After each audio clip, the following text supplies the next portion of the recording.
Hi everyone, we're back at Badminton Road Bridge. I've just been able to walk across with Sean and Terry. They're going to tell us a little bit about the work that's been happening since we were here last. Sean, when I was here last time, there was a great big expanse over the motorway and we were just about to see some big beams go in. What work's been happening since then in October? Yeah, that seems a long time ago now, Sean, when we were worrying about wind and whether we could actually do the lift. So since then, as you can see, we've built a bridge and all that entails. So we've poured decks, we've put up parapets, we've built abutments, wing walls, drainage.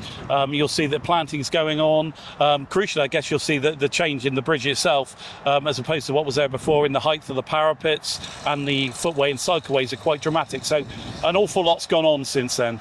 Excellent. So Terry, what does all this work mean in terms of the schedule for opening and when we can start getting people across the bridge? We're scheduling the opening for the 19th for pedestrians and cyclists. So that'll be on the 19th of June. The actual opening to traffic vehicles will be done overnight between the 19th and the 20th because we can't remove the traffic management safely during the day because of the traffic volumes on the ring road. So yeah, by Saturday morning, the 20th of June, it will be fully open. Fantastic. And one of the big things that people are going to notice about the new bridge is the improvements on the active travel going across. You'll see that the bridge is considerably wider than the old one. Now, I don't imagine very many people have been down in this area while the work's been going on. So one of the things that you might not have seen is all the work that's happening on the active travel route from Badminton Road back up towards Yate.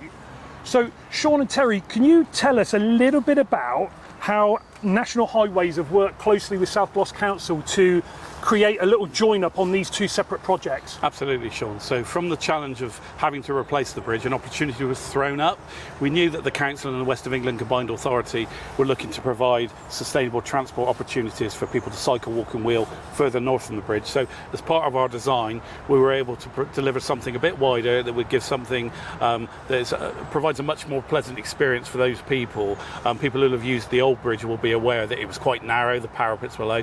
What we've got now are full specification cycling footways. There's no capacity being taken out of the bridge or the road for traffic. The same volume of cars will be able to get over either way in both directions. It just means that the whole thing's better for people who want to do other than drive. So it's obviously been a period of upheaval for people, but we've managed to turn a little bit of that upheaval into an opportunity. Absolutely. We can't minimise the disruption that people have faced. And once again, we'd like to thank the people locally and the travelling public in a wider sense, because generally when you've been able to speak to people and explain what we're doing, how and why we're doing it, they've been really receptive and supportive, and we'd like to thank them for that. Excellent. So as we said, the bridge is reopening over the weekend of the 19th and the 20th. I'm sure lots of people are going to want to come down and have a look, so we'll see you all then.